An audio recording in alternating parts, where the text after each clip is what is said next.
Inventory. Yang pertama adalah menyediakan pilihan barang untuk mengantisipasi demand dari customer. Yang kedua adalah memisahkan berbagai macam bagian proses produksi. Yang ketiga adalah untuk memperoleh diskon akibat membeli barang dengan jumlah besar. Yang keempat adalah menghindari inflasi dan terjadinya kenaikan harga barang.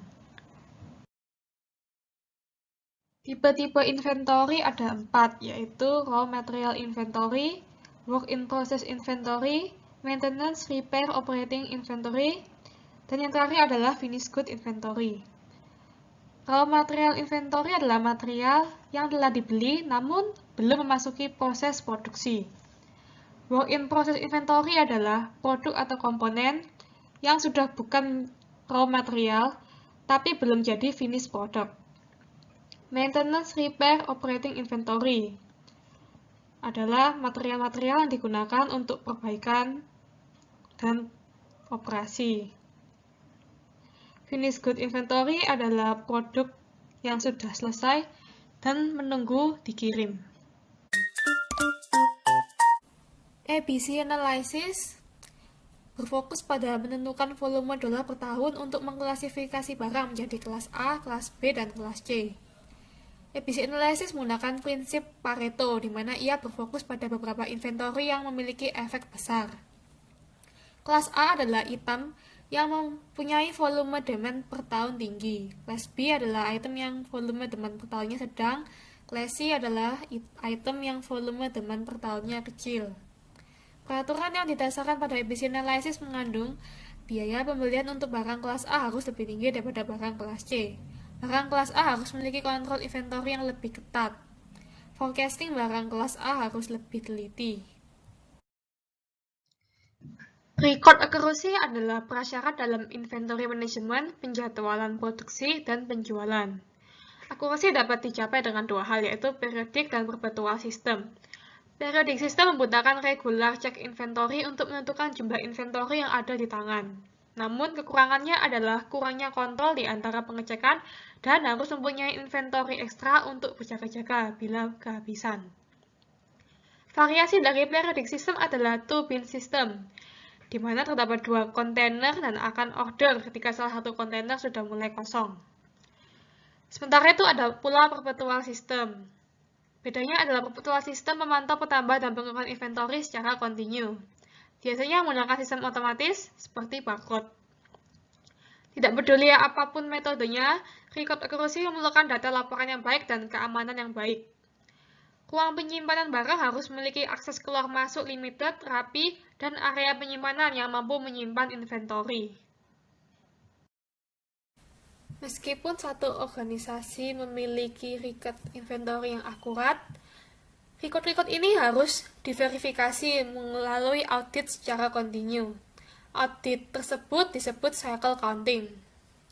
Secara historis, banyak sekali perusahaan yang melakukan audit inventory secara per tahun, sehingga menyebabkan fasilitas harus ditutup dan produksi pun terganggu. Oleh karena itu, dilakukannya cycle counting. Cycle counting menggunakan klasifikasi inventory dari sistem ABC. Item dihitung, catatan diperiksa, dan kesalahan dicatat secara periodik. Item kelas A akan dihitung dengan sering, sedangkan item kelas B tidak terlalu sering, dan item kelas C kemungkinan akan dihitung 6 bulan sekali. Keuntungan dari cycle counting adalah menghindari penutupan dan gangguan produksi karena harus menghitung inventory. Lalu mengeliminasi pengaturan inventory tahunan. Dapat menemukan penyebab error dengan melakukan tracing. Kemudian, memiliki laporan inventory yang akurat.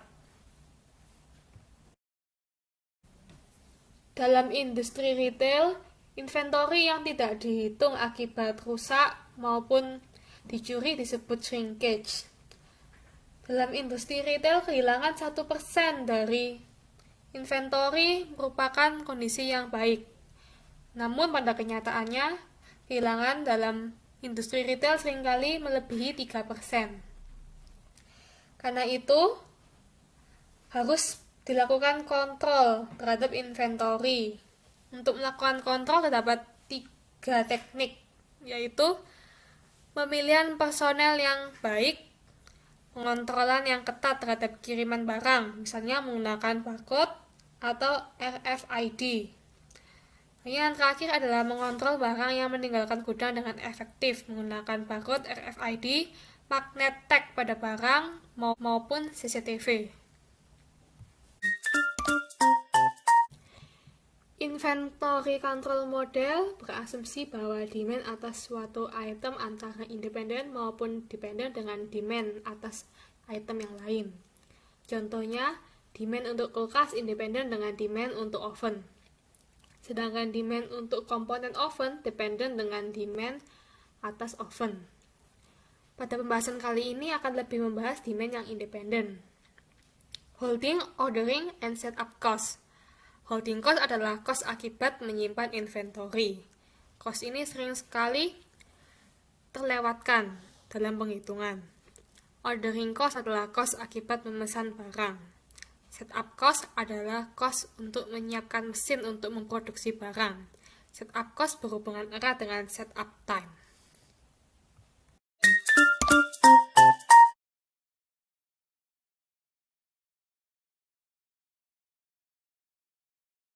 Basic Economic Order Quantity memiliki 3 asumsi, yaitu demand konstan dan deterministik, lead time pasti dan deterministik, serta pesanan dipenuhi sekaligus.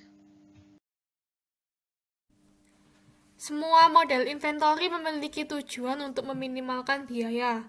Dengan menggunakan asumsi yang tadi telah dibicarakan, biaya yang penting adalah order cost dan carrying atau holding cost. Seperti yang dilihat di grafik, jumlah order unit yang optimal adalah ketika setup cost dan holding cost sama. Dengan menggunakan rumus-rumus berikut dapat diperoleh nilai jumlah unit order optimal. Total cost merupakan order cost ditambah carrying cost. Order cost merupakan annual demand dibagi jumlah unit tiap order dikali order cost. Carrying cost merupakan order quantity dibagi 2 dikali holding cost per tahun. Q bintang atau EOQ dicari dengan menggunakan rumus akar 2 DS dibagi H. Q merupakan jumlah unit per order. Q bintang atau EOQ merupakan jumlah unit order optimal. D merupakan demand per tahun. S merupakan order cost tiap order. H merupakan carrying cost per unit per tahun.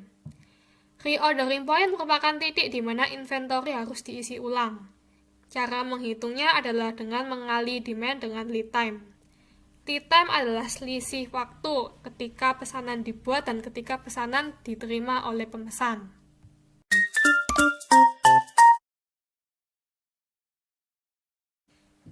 Untuk mengetahui reorder point di mana demand-nya tidak pasti digunakan rumus sebagai berikut. ROP sama dengan X bar ditambah Z dikali S aksen. X bar merupakan rata-rata demand yang diperoleh dari demand dikali lead time. S aksen merupakan standar deviasi dikali akar dari lead time. Z merupakan set value dari probabilitas yang diketahui.